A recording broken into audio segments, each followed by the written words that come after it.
ये किसी हाल में खाली नहीं जाने देते। अब यकीनन मेरी तकदीर बदल जाएगी, क्यों इनको मंजूर ना होता तो ना आने देते। हकीकत में बात यह, पंजाबी कलाम पेश करूंगा, बहुत से कलाम उर्दू पेश किए सबने, बहुत बहुत अच्छा, लेकिन किबला की इजाज़त से एक पंजाबी कलाम और नया लेटेस्ट अभी तक पढ़ा नहीं गया है, किबला की इजाज़त से हाजिर कर रहे हैं।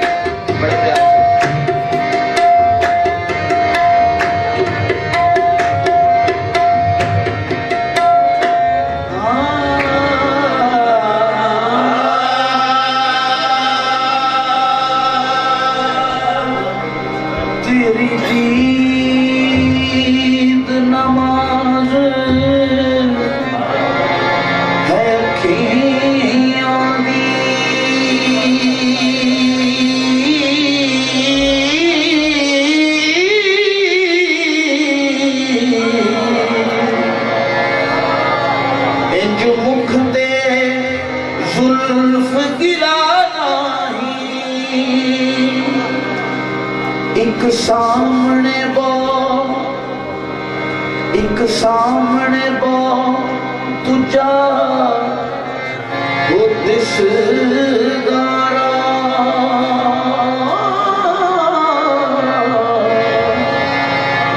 पावे एक बारी भी बुलाना ही या वारिस वैसे सूरत दा बेसूरत दा बेखबरा कुछ खबर नहीं, जिन्ना वेख्या तेरी सूरत हुंदी उसदी कथन कदा नहीं। तो ये इल्तिजा है आज के दिन के हवाले से, वारिस ना घुंड मुखड़े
हटी रहन दे चिलमन मुखड़े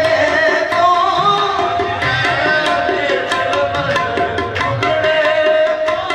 नैना दी इबादत होवन दे चिलमन मुखड़े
इज़राइल मैं जान तैनू देखा इज़राइल मैं जान तैनू एक दसना है अरमान तैनू दसना है अरमान क्या है अरमान क्या है अरमान क्या है महबूब जो है बेसूरत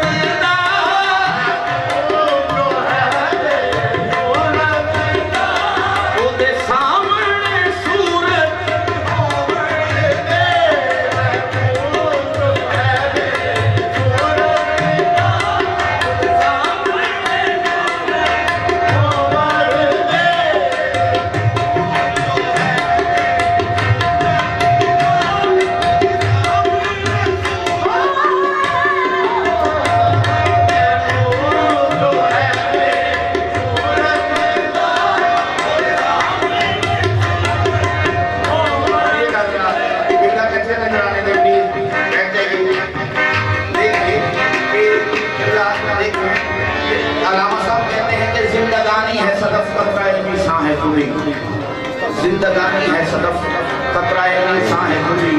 वो सदफ क्या कि जो कतरे को गौर कर ना सके वो सदफ क्या कि जो कतरे को गौर कर ना सके वो अगर खुद नहीं करो खुद करो खुद की खुदी ये भी मुमकिन है कि तुम मौत से भी मर ना सके ये भी मुमकिन है कि तुम मौत से भी मर ना सके अल्लामा साहब कहते हैं ना तू ज़मीन के लिए है ना आसमां के लिए